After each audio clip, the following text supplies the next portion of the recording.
Hi, വീഡിയോയിലേക്ക് എല്ലാവർക്കും ഒരിക്കൽ കൂടി സ്വാഗതം.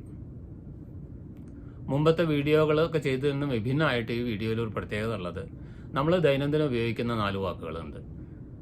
പൊതുവെ ഈ 4 ഒരേ അർത്ഥം തന്നെയാണുള്ളത്. പക്ഷേ ഇവ തമ്മിലുള്ള വ്യത്യാസം എന്താണ്? സാധാരണ നമ്മൾ സംസാരിക്കുമ്പോഴും ഡെയിലി എല്ലാവരും ഉപയോഗിക്കുന്നതാണ്. ഏതാണ് ഈ 4 വാക്കുകൾ എന്ന് നോക്കാം. സ്പീക്ക് എന്ന് പറഞ്ഞാൽ സംസാരിക്കുക, നമുക്കറിയാം. ടെൽ എന്ന് പറഞ്ഞാലും സംസാരിക്കുക, പറയുക.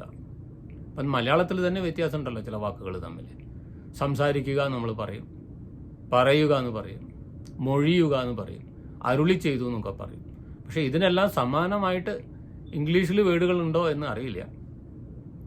കുറച്ച് ഫോർമലായിട്ടുള്ള വാക്കുകളാണ്, മറ്റു ചിലവ ഇൻഫോർമലായിട്ടുള്ളതാണ്.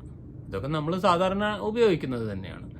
പക്ഷേ ഇവ തമ്മിലുള്ള വ്യത്യാസം, ഒരു നേരിയ വ്യത്യാസമുണ്ട്. ഇവർ ഈ 4 സ്പീക്ക്,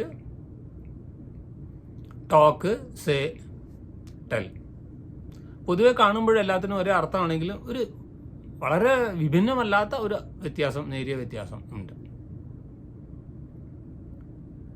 ഇതിൽ ജോഡി ആയിട്ടാണ് സേ എന്നുള്ളതും ടെൽ എന്നുള്ളതും ഈ 2 വാക്കുകളും ഒരു പെയറായിട്ടാണ് പോകുന്നത്. അവ തമ്മിൽ കുറച്ച് സാമ്യമുണ്ട്. So we can use dum interchangeably. Say ഉപയോഗിക്കേണ്ട സമയത്ത് ചില ഭാഗങ്ങളിൽ വളരെ റെയർ ആയിട്ടെങ്കിലും ടെൽ ഉപയോഗിക്കാം. എങ്കിലും ഇവ തമ്മിൽ ഒരു വ്യത്യാസമുണ്ട്. ടെൽ എന്ന് പറയുമ്പോൾ അതിനുശേഷം എപ്പോഴും ഇത് ആരോടാണ് പറയുന്നത്, ടെൽ എന്ന് ഉപയോഗിക്കുമ്പോൾ എപ്പോഴും ഇത് ആരോടാണ് പറയുന്നത് എന്നുണ്ടാവും. എങ്ങനെയാണത്? ഐ ടോൾഡ് ഹിം, ടോൾഡിന് ശേഷം him. I told him to come tomorrow, ഞാൻ അവനോട് നാളെ വരാൻ പറഞ്ഞു. അപ്പം എവിടെയൊക്കെ ഈ ടെൽ ഉപയോഗിക്കുന്നുവോ അതിനുശേഷം ആരോടാണ് പറയുന്നത് എന്ന് സ്പെസിഫൈ ചെയ്തിട്ടുണ്ടാവും. He told me, I told her. അപ്പം നമ്മൾ ശ്രദ്ധിക്കേണ്ടത്, ഇവിടെ ഒന്ന് ഫോക്കസ് ചെയ്യാനുള്ളത്, ടെൽ എവിടെയൊക്കെ ഉപയോഗിക്കുന്നു അതിനുശേഷം ആരോടാണ് പറയുന്നത് എന്ന് മെൻഷൻ സ്പെസിഫൈ ചെയ്തിട്ടുണ്ടാവും. ഇത് ടെല്ലിൻ്റെ കഥ. അപ്പോൾ സേ എന്നുള്ളതോ, സേ എന്നുള്ളതിൽ ആരോടാണ് പറയുന്നത് എന്ന് അൺസ്പെസിഫൈഡ് ആണ് സേ എന്നുള്ളതിൽ. അപ്പോൾ സേക്ക് she said he might take 2 hours to reach.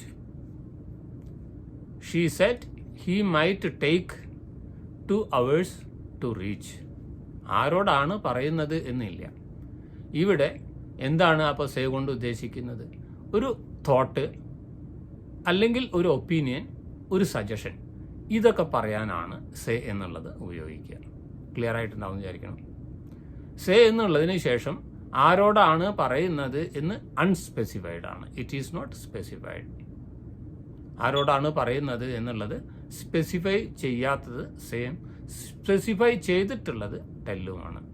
He told him, he told him. അപ്പോൾ ഒരു നൗണോ ഒരു പ്രോനൗണോ ഒരു പേരോ വരാം ടോൾഡ് പറഞ്ഞതിന് ശേഷം ടെല്ല് ഉപയോഗിക്കുമ്പോൾ. ടെല്ലിൻ്റെ പാസ്റ്റാണ് ടോൾഡ്, സേയുടെ പാസ്റ്റാണ് സെഡ്. അപ്പോൾ സേക്ക് ശേഷം ആരോടാണ് പറയുന്നത് എന്ന് സ്പെസിഫൈ ചെയ്തിട്ടുണ്ടാവില്ല. ഇത് ചെറിയ രണ്ടും തമ്മിലുള്ള വ്യത്യാസം. ഇനി ബാക്കിയുള്ളത് ഏതാ? ടോക്ക് എന്നും സ്പീക്ക് എന്നുമാണ്. ടോക്കിന് എന്താണ് പ്രത്യേകത? ടോക്ക് എന്നുള്ളത് ഉപയോഗിക്കുന്നത് ഫോർമലോ ഇൻഫോർമലോ ആയിട്ടുള്ള കൺവെർസേഷനെ കുറിച്ചാണ്. വളരെ ലളിതമാണ് മനസ്സിലാക്കി വെക്കാൻ. ടോക്ക് എന്നുള്ളത് ഫോർമലോ ഇൻഫോർമലോ ആയിട്ടുള്ള കൺവെർസേഷനെ കുറിച്ച് പറയുമ്പോഴാണ് നമ്മൾ ടോക്ക് ഉപയോഗിക്കുന്നത്. We talked for an hour. We talked, ടോക്കിൻ്റെ പാസ്റ്റാണ് ടോക്ഡ്. ഇ ചേർത്തിട്ട് പാസ്റ്റ് രൂപം ഉണ്ടാക്കുന്ന രീതി. ഇറഗുലർ വെർബും റെഗുലർ വെർബും ഒക്കെ എല്ലാവർക്കും അറിയുമെന്ന് വിചാരിക്കണോ. വെർബുകൾ ഇ ചേർത്തിട്ട് പാസ്റ്റ് രൂപം ഉണ്ടാക്കാൻ കഴിയും. മറ്റുള്ള രീതിയിലും ഉണ്ട്. ഇപ്പോൾ സ്പീക്കിൻ്റെ പാസ്റ്റ് വരുന്നത് സ്പോക്കൺ എന്നാണ്, അവിടെ ഇ ഡി അല്ല ചേർത്തിരിക്കുന്നത്. അപ്പോൾ റെഗുലർ വെർബ്, ഇറഗുലർ വെർബ് എന്നുള്ള വെർബുകളുണ്ട്. പക്ഷേ ഇംഗ്ലീഷ് ഫ്ലുവൻസി വേണ്ടവർ ഇങ്ങനെ ഡീറ്റെയിൽ ആയിട്ടും പോകേണ്ട കാര്യമൊന്നുമില്ല. ഇറഗുലർ വെർബ് എന്താ, റെഗുലർ വെർബ് എന്താ എന്ന് മനസ്സിലാക്കി വെക്കുന്നതല്ലാതെ അതിനെക്കുറിച്ച് ഡീപ്പായിട്ട് അറിയേണ്ട കാര്യമില്ല. അപ്പോൾ നമുക്ക് തിരിച്ചു വരാം. സ്പീക്ക് എന്നുള്ളതും ടോക്ക് എന്നുള്ളതും. ടോക്ക് ഉള്ളതിനെക്കുറിച്ച് പറഞ്ഞു. ടോക്ക് എന്ന് പറയുന്നത് ഫോർമലായിട്ടോ ഇൻഫോർമലായിട്ടോ ചെയ്യുന്ന കൺവെർസേഷനെ കുറിച്ച് പറയുമ്പോഴാണ് talk. We talked for an hour. ഇനി അടുത്തത് വളരെ ലളിതം, ഇത്രയും ഓർമ്മിച്ചാൽ മതി. സ്പീക്ക് എന്നുള്ളത്. സ്പീക്ക് അതിലും ലളിതമാണ്. സ്പീക്ക് എന്നുള്ളത് ഭാഷയെക്കുറിച്ച് പറയുമ്പോഴാണ്. I can speak Arabic, I can speak French. Can you speak English? Can they speak French? അപ്പോൾ ഒരു ഭാഷയെക്കുറിച്ച് പറയുമ്പോഴാണ് സ്പീക്ക് എന്ന്. വളരെ ലളിതമാണ്. ഒന്ന് ടെൽ എന്നുള്ളത് ആരോടാണ് പറയുന്നത് എന്നുള്ളത് സ്പെസിഫൈ ചെയ്തിട്ടുണ്ടാവും. സേ എന്നുള്ളതിൽ അൺസ്പെസിഫൈഡ് ആണ്. ഈ പേരിൽ രണ്ടിലും ഇങ്ങനെയാണ്. ടോക്ക് എന്നുള്ളതിൽ എന്താ വ്യത്യാസം? ഒരു ഒപ്പീനിയനോ ഒരു സജഷനോ ഒരു തോട്ടോ ഒക്കെ പറയുമ്പോഴാണ് ഉപയോഗിക്കുന്നത്. സ്പീക്ക് എന്നുള്ളത് ഒരു ഭാഷയെക്കുറിച്ച് പറയുമ്പോഴും. ഈ വീഡിയോ ഇവിടെ പൂർണ്ണമാകുന്നു. കണ്ടവർക്ക് എല്ലാവർക്കും വളരെയധികം നന്ദി. അതോടൊപ്പം പുതുതായിട്ട് വീഡിയോ കാണുന്നവരാണെങ്കിൽ സബ്സ്ക്രൈബ് ചെയ്യാൻ മറക്കരുത്.